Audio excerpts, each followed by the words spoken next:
Une fabrique de fromage en plein cœur de Toulouse. C'est le défi réussi d'un ancien ingénieur de la SNCF. Ce fromager urbain va s'approvisionner en lait dans de petites fermes de la région. Une découverte signée Serge Dian et Eric Korevitz. Blanche comme le lait, la camionnette d'Anthony Lefébure sillonne les terres vallonnées du Tarn-et-Garonne. Le fromager vient de Toulouse en quête d'un précieux breuvage, le fruit de cet élevage de brebis laitières. Le citadin se familiarise peu à peu avec le monde rural. Demain, ils iront dans la parcelle d'à côté, 2 jours. Ah, tu les changes Ah oui, tous les 2 jours sur 1 hectare. Ouais. Fabriquer ces fromages, une reconversion étonnante pour un ingénieur à la SNCF. Le fromage m'attirait depuis longtemps et je ne pensais pas que c'était possible d'en fabriquer. Et quand j'ai compris qu'on pouvait en fabriquer chez soi, parce que j'ai commencé chez moi, et que j'ai réussi à en faire, et que les cheminots étaient mes premiers testeurs et qu'ils ont apprécié mes produits, et bien alors là je me suis dit, banco, allons-y. Entre le fromager et l'éleveur, chacun apprend de l'autre.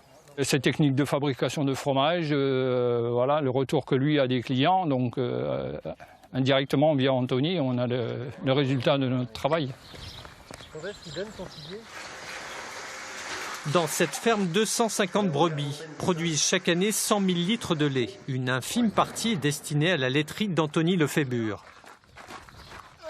Une micro-laiterie en plein centre-ville de Toulouse, quartier Saint-Cyprien. Là, on est en sortie de traite, il doit être à peu près à 27-28 degrés, donc je vais le réchauffer avec le chauffe-lait. Ensuite, je vais mettre de la présure, ça va permettre de coaguler le lait. Et une fois que j'aurai mis la présure, il va coaguler, il va se figer. Et comme je fais aussi l'affinage, et ben du coup, en maîtrisant tout le cycle, tout le circuit de fabrication jusqu'à la vente, j'arrive finalement à mener les produits exactement là où j'ai envie de les mener. En 2018, l'ex-ingénieur s'est formé à l'école de fromagerie d'Aurillac. Avec un ingrédient et du temps, on arrive à faire une multitude de produits différents.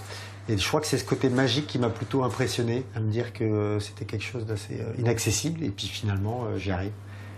Chaque jour, l'artisan crée toute une palette de fromages. Fabrication, vente sur place, l'auto-entrepreneur fait tout en solo. J'y vais petit à petit. Je suis encore indemnisé par Pôle emploi, au moins 30 000 € pour acheter tout le matériel. Herbes comestibles, algues japonaises, plantes aromatiques, ces créations à tarifs raisonnables connaissent déjà un vif succès. Et à bientôt.